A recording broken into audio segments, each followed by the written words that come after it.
अमृत महोत्सव का आगाज, बोले प्रधानमंत्री नरेंद्र मोदी। वैक्सीन में भारत की आत्मनिर्भरता का लाभ उठा रही दुनिया, बनाना है सपनों का भारत।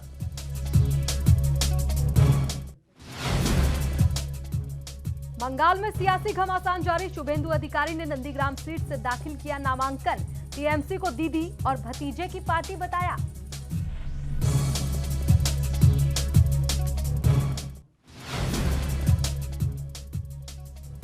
हरियाणा विधानसभा का बजट हुआ पेश, 1000 हेल्थ वेलनेस सेंटर होंगे शुरू।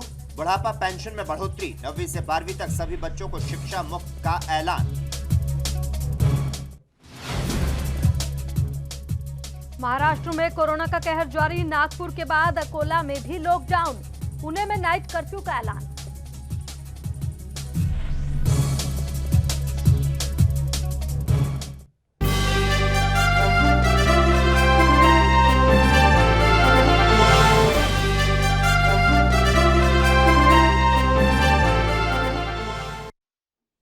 नमस्कार, एनबी न्यूज में आपका स्वागत है। मैं हूं आपके साथ हिमांशी अरोड़ा और मैं हूं आपके साथ लोकेश लकी जगबानी।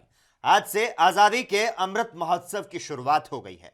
प्रधानमंत्री नरेंद्र मोदी गुजरात के अहमदाबाद पहुंचे और इस दौरान पीएम मोदी साबरमती आश्रम पहुंचे और बापू को नमन किया। आज से आजादी के 75वें साल के लिए अमृत महोत्सव की शुरुआत की गई। इस दौरान प्रधानमंत्री नरेंद्र मोदी ने साबरमती आश्रम की विजिटर बुक में अपना संदेश लिखा। इस दौरान पीएम मोदी ने कहा कि गुलामी के दौर में करोड़ों लोगों ने आजादी की सुबह का वर्षों तक इंतजार किया। पीएम मोदी बोले कि इस महोत्सव के 5 स्तंभों पर जोर दिया गया है। फ्रीडम स्ट्रगल, एक्शन, आइडिया जैसे स्तंभ शामिल हैं। पीएम मोदी बोले कि इतिहास साक्षी है, किसी राष्ट्र का गौरव तभी जगता रहता है जब वो अपने इतिहास की परंपराओं से प्रेरणा लेता है। पीएम मोदी ने कहा कि नेताजी बोस ने अंडमान में जहां पहली आजाद सरकार बनाई, आज वहां भी जश्न हो रहा है। वहां के द्वीपों का नाम आजाद हिंद फौज के नाम पर ही रखा गया है। पीएम मोदी ने कहा कि हमें अपने संविधान, लोकतांत्रिक परंपराओं पर गर्व है।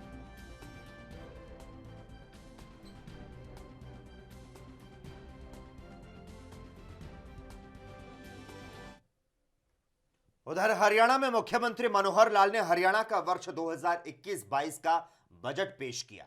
1.5 लाख करोड़ रुपए से ज्यादा का बजट पेश किया। सरकार ने वृद्धावस्था पेंशन में 250 रुपए की वृद्धि कर दी है। अब यह पेंशन 2500 रुपए कर दी गई है। यह वृद्धि 1 अप्रैल से लागू होगी।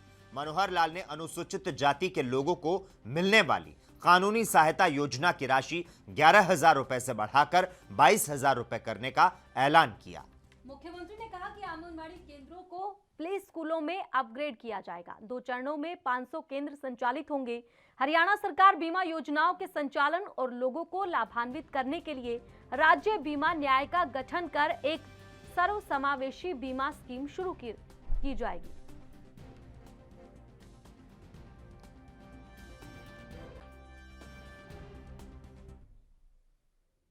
वहीं पश्चिम बंगाल के मुख्यमंत्री ममता बनर्जी पर नंदीग्राम में हुए कथित हमले की जांच तेज हो चुकी है।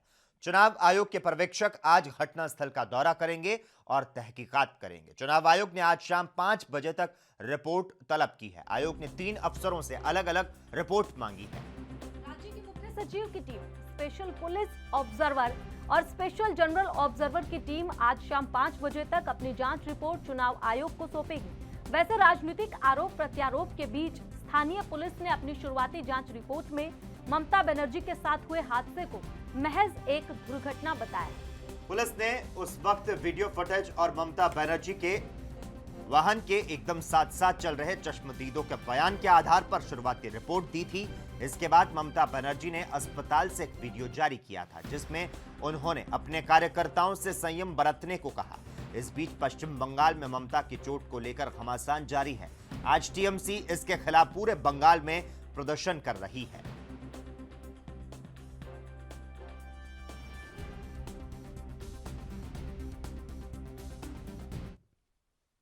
बंगाल में नंदीग्राम सीट से बीजेपी उम्मीदवार शुभेंदु अधिकारी ने नामांकन दाखिल किया है।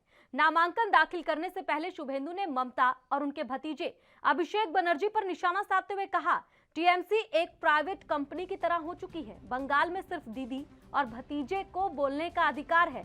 राज्य में बेरोजगारी बढ़ रही है। हमें बदलाव के लिए तृणमूल कांग्रेस को हटाना होगा। हालांकि नामांकन से पहले शुभेंदु अधिकारी ने कहा कि मुझे पूरा विश्वास है कि जनता इस बार बीजेपी का साथ देगी और बंगाल में असली परिवर्तन के लिए बीजेपी को ही लाएगी। प्रतियोगिता का कोई सवाल ही नहीं। बीजेपी ने 2019 में लोकसभा की 18 सीटें जीती। इस बार भारी अंतर से मजबूत सरकार बनाएंगे।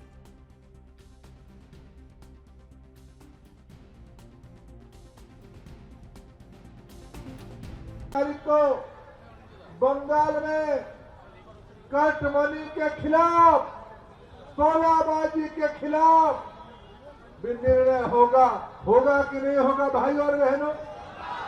उसकी नेतृत्व भाई शुभेंदु अधिकारी और बहन हमारी यहां लेंगे। भारतीय जनता पार्टी के नेतृत्व में 2 मई के बाद सरकार बनेगी, उसमें कोई संदेह नहीं है। मीडिया के मित्रों ने हमें पूछा कि नंदीग्राम में किसकी विजय होगा।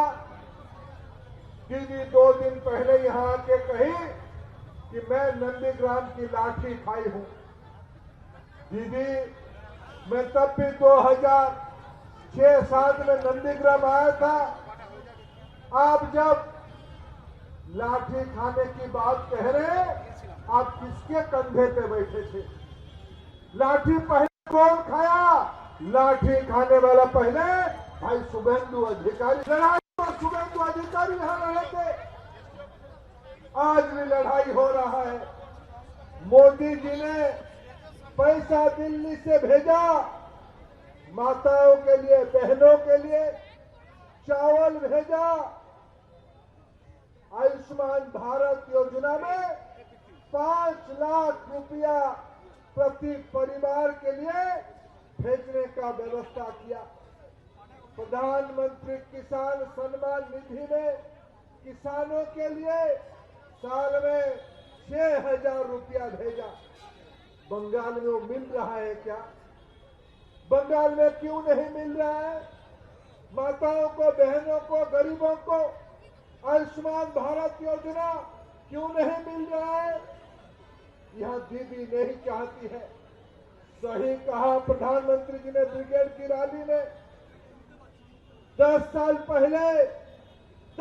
पहले वामवादियों के अत्याचार के खिलाफ जनता ने दीदी को बंगाल सौंपा था। दीदी कभी बंगाल की दीदी नहीं रही। दीदी डीसी में बन गई, भाई की हुआ बन गई। दीदी बंगाल की नहीं। तो पश्चिम बंगाल में धर्मेंद्र प्रधान की हुंकार आपने दीदी के खिलाफ सुनी। इसी के साथ अब आपको बता दें, महाराष्ट्र में कोरोना वायरस का संकट तेजी से बढ़ता जा रहा है। नागपुर के बाद अब अकोला में भी लॉकडाउन लगाने का फैसला किया गया है। अकोला में शुक्रवार शाम 8 बजे से सोमवार सुबह 8 बजे तक लॉकडाउन का ऐलान कर दिया गया है। नागपुर, अकोला के अलावा पुणे में नाइट कर्फ्यू लगाया गया है। पुणे में रात 11 बजे से सुबह 6 बजे तक नाइट कर्फ्यू लागू कर दिया गया है। इतना ही नहीं, 31 मार्च तक सभी स्कूल कॉलेज को बंद करने का आदेश है। तो वहीं पुणे में होटल बार रात 10 बजे से सुबह 6 बजे तक बंद रहेंगे। यही नियम मॉल, थिएटर पर भी लागू होंगे।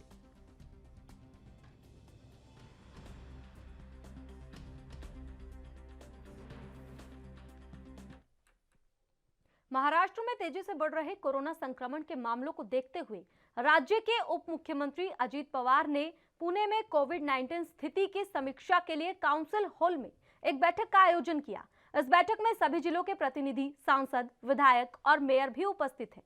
बता दें कि महाराष्ट्र में तेजी से बढ़ रहे कोरोना संक्रमण को देखते हुए मुख्यमंत्री उद्धव ठाकरे ने राज्य के अन्य इलाकों में भी लॉकडाउन लागू करने के संकेत दिए हैं। आपको जानकारी दे दें, मुंबई के जेजे अस्पताल में कोरोना वैक्सीन की पहली खुराक लेते हुए सीएम का कहना है कि कोरोना वैक्सीन पूरी तरह से सुरक्षित है। इसे लेकर लोगों के मन में जो शंका है उसे निकाल दिए। सीएम ने कहा, राज्य के संक्रमण के मामले दोबारा से बढ़ने लगे हैं, जिसे देखते हुए सख्त कदम उठाने पड़ सकते हैं।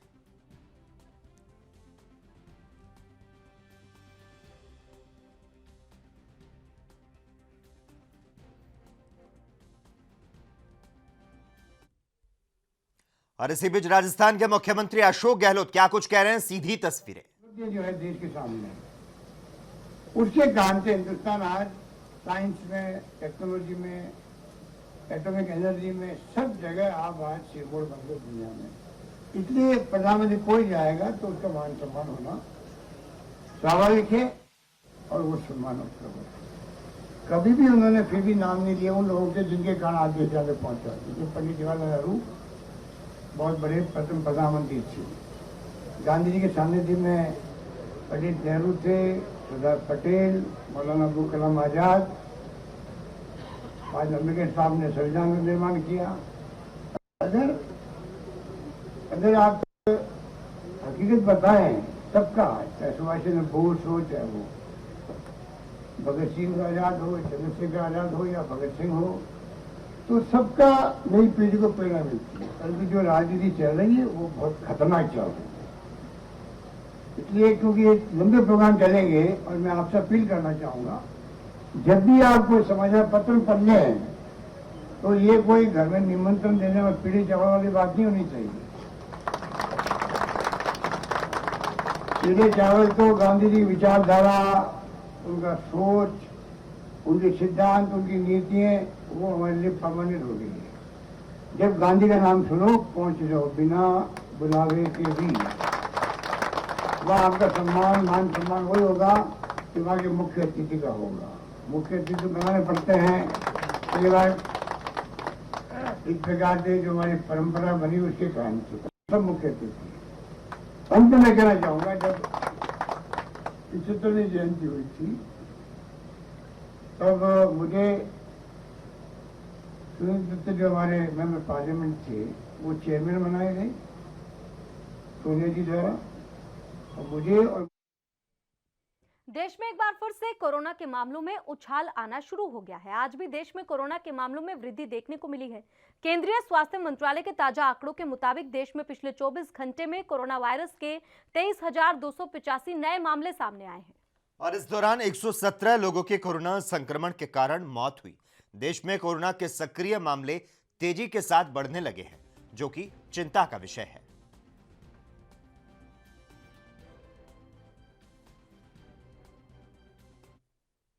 और कोरोना के बढ़ते मामलों के बीच ताजा मामला नांगल के सरकारी स्कूल से सामने आया है, जहां पर 12 बच्चे कोरोना पॉजिटिव पाए गए हैं। इस दौरान पूरे स्कूल को साफ किया जा रहा है और छात्रों को मास्क भी दिए जा रहे हैं। वहीं शेष छात्रों का स्वास्थ्य विभाग की एक टीम द्वारा परीक्षण किया जाएगा। स्कूल के प्रिंसिपल ने बच्चों और बच्चों के माता पिता से अपील की है कि उन्हें इस बीमारी से डरने की जरूरत नहीं है, क्योंकि इसका इलाज संभव है। लेकिन फिर भी बच्चों को मास्क और सैनिटाइजर का इस्तेमाल अवश्य करना चाहिए।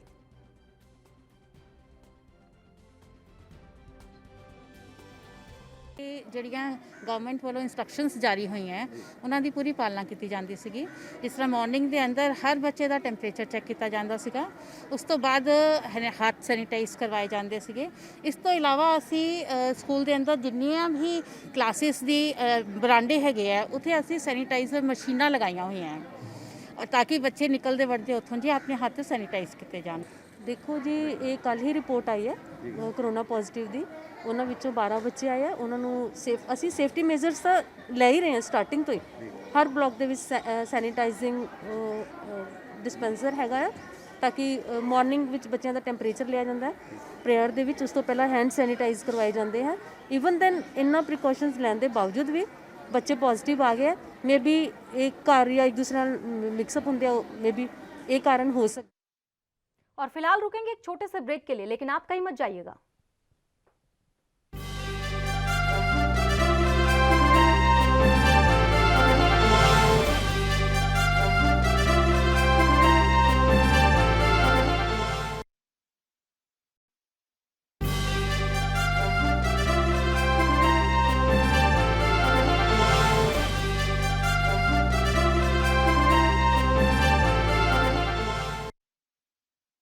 और ब्रेक के बाद आप सभी का फिर से स्वागत है। चलिए रुक करते हैं इस वक्त की बड़ी खबर का। पंजाब के फतेहगढ़ साहिब से इस वक्त की बड़ी खबर आ रही है।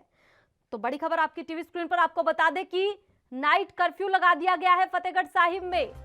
कोरोना के मामले लगातार बढ़ते जा रहे हैं। रात 11 बजे से सुबह 5 बजे तक का कर्फ्यू लगा दिया गया है। पंजाब में भी कर्फ्यू इस वक्त की बड़ी खबर, पहले महाराष्ट्र में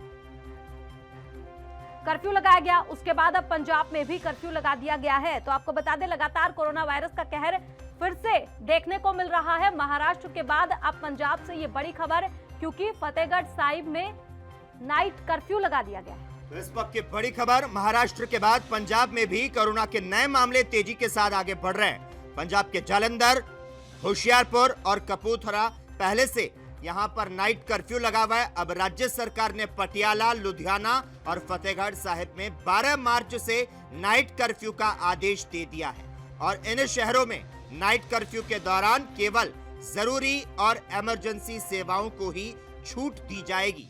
पंजाब के मुख्य सचिव विनी महाजन और पुलिस महानिदेशक दिनकर गुप्ता ने कोविड-19 के हालात को लेकर सभी आयुक्त, जिला पुलिस प्रमुख और सिविल सर्जन के साथ बैठक की और इसके बाद कोविड-19 के बढ़ते मामलों से निपटने के लिए नाइट कर्फ्यू का जो आदेश है वो जारी कर दिया गया है। इसके पहले बढ़ते कोविड-19 संक्रमण की वजह से महाराष्ट्र के नागपुर के शहरी इलाके में 15 मार्च से पूरी तरह से लॉकडाउन की घोषणा की गई और अब जो बड़ी खबर मिल पा रही है, पंजाब में जिस तरह से कोविड-19 के मामले बढ़ते जा रहे हैं और इसकी वजह से पटियाला, लुधियाना और फतेहगढ़ साहिब में नाइट कर्फ्यू का आज से ऐलान कर दिया गया है।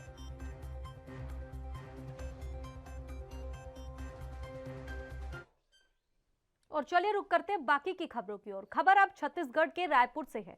शासन के राजस्व और आपदा प्रबंधन विभाग की तरफ से प्रदेश के कई जिलों में आपदा पीड़ितों को आर्थिक सहायता स्वीकृति की गई है। बता दें कि प्रदेश के गरियाबंद, जांजगीर चांपा और रायगढ़ जिले के 5 प्रकरणों में 20 लाख रुपए की आर्थिक सहायता स्वीकृत की गई है।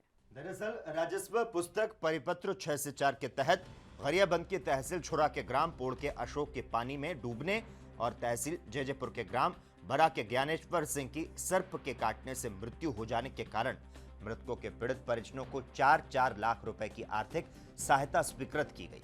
वहीं रायगढ़ के बाबूनगर की फुलाबी की आग से जलने से मृत्यु होने पर पीड़ित परिजन को 4 लाख रुपए की आर्थिक सहायता स्वीकृत की गई है।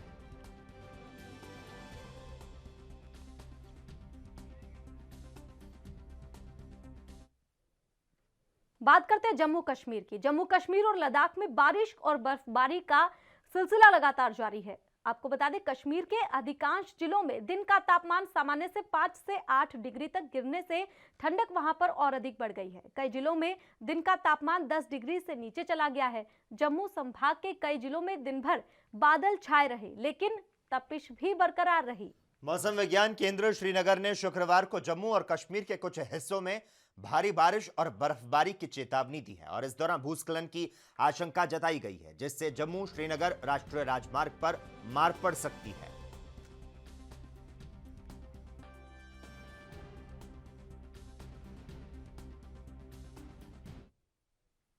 तमिलनाडु में आयकर विभाग ने 20 से ज्यादा जगहों पर छापेमारी की है। आयकर विभाग को मनी लॉन्ड्रिंग की जानकारी मिली थी, जिसके बाद विभाग ने 20 से ज्यादा जगहों पर छापेमारी की। आयकर विभाग ने हालांकि किसी का नाम तो नहीं बताया और न ही छापेमारी के दौरान बरामद रकम का खुलासा किया है, पर विधानसभा चुनाव के मद्देनजर आयकर विभाग लगातार तमिलनाडु में छापेमारी कर रहा है।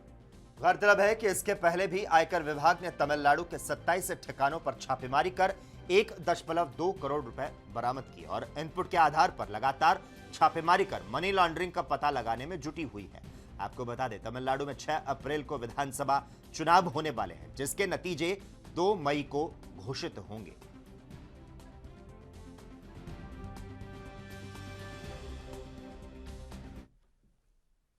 पिछले करीब 3.5 महीने से दिल्ली की सीमाओं पर किसानों का आंदोलन लगातार जारी है। इसी बीच पंजाब से अब राहत की खबर सामने आई है। अमृतसर में कृषि कानूनों के खिलाफ रेल की पटरियों पर बैठे किसानों ने धरना खत्म कर पटरियों को अब खाली कर दिया है। जानकारी के अनुसार ट्रेनों के रद्द होने से किसानों और व्यापारियों को काफी नुकसान हो रहा था, इसलिए किसानों ने 169 दिनों के बाद धरना प्रदर्शन को खत्म करने का फैसला लिया है।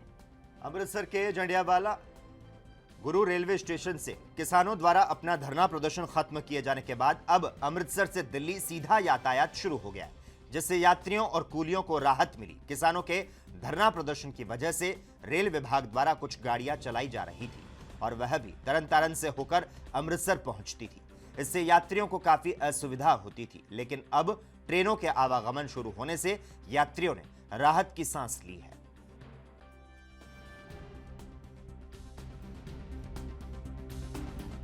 अभी अच्छा हो गया, आज पहली बार ऐसे ट्रेन जल्दी आई है।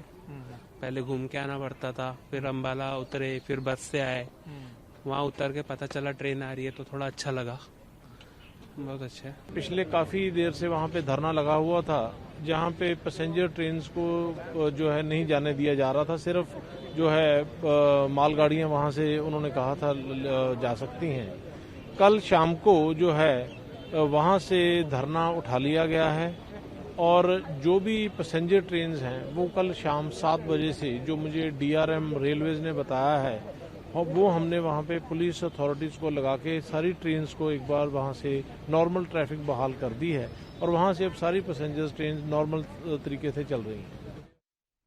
अमेरिका के शीर्ष कमांडर ने कहा कि चीन 6 सालों में ताइवान पर हमला कर सकता है क्योंकि बीजिंग एशिया में अमेरिकी सैन्य शक्ति की जगह लेना चाहता है। अमेरिकी हिंद प्रशांत कमान के कमांडर डेविडसन ने प्रतिनिधि सभा के सामने ये बात कही कि लोकतांत्रिक और स्वशासित ताइवान लगातार चीन के हमले के साए में रह रहा है, जहां के नेता ताइवान को अपने देश का हिस्सा मानते हैं और एक दिन उसे वापस लाने की बात करते हैं। ऐसे में चीन देश के लिए एक बड़ा खतरा बन सकता है। डेविडसन का यह बयान ऐसे समय में आया जब अमेरिका के विदेश मंत्री एंटोनी ब्लिंकन, अमेरिकी राष्ट्रीय सुरक्षा सलाहकार और चीन के विदेश नीति अधिकारियों की अगले महीने बैठक होने वाली है। चीन का क्षेत्र के प्रति बहुत ही हानिकारक दृष्टिकोण है। चीन लगातार PLA का आकार बढ़ा रहा है और अपनी संयुक्त क्षमताओं में बढ़ोतरी कर रहा है। ऐसे में हिंद प्रशांत में सैन्य संतुलन अमेरिका और उसके सहयोगियों के लिए हानिकारक है।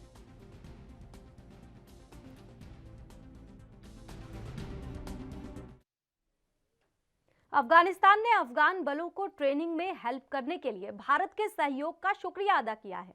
Afghan national defence and security force के दिन अफगानिस्तान के राजदूत फरीद मामडूजे ने भारत सरकार को रक्षा और सुरक्षा सहायता प्रदान करने के लिए धन्यवाद दिया और कहा कि अफगानिस्तान के विकास में सबसे विश्वसनीय क्षेत्रीय साझेदार और सबसे बड़े क्षेत्रीय योगदानकर्ता के रूप में भारत ने हमारी मदद की है। मिलिट्री हार्डवेयर के अलावा ऐसे कई उपकरणों और ट्रेनिंग ने हमारी मदद की है जिससे हम आतंकवाद के खिलाफ मजबूती से लड़ सकते हैं।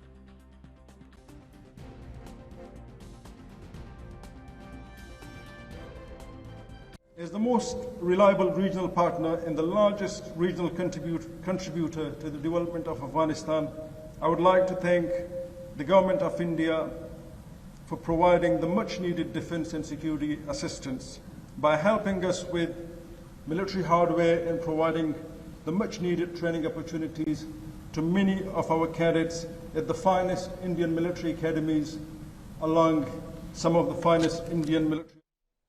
डिफेंस एक्सपर्ट SP सिन्हा ने भारत के प्रधानमंत्री नरेंद्र मोदी की नीतियों की तारीफ की है।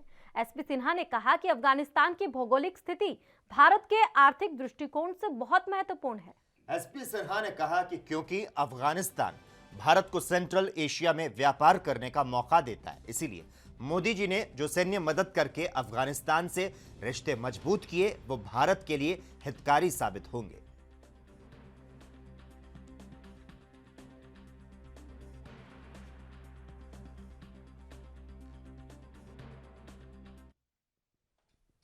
और इसी के साथ ही खबर दोपहर में आज के लिए बस इतना ही। तमाम अहम खबरों के लिए लगातार आप जुड़े रहिए हमारे साथ और देखते रहिए ANB न्यूज़। नमस्कार।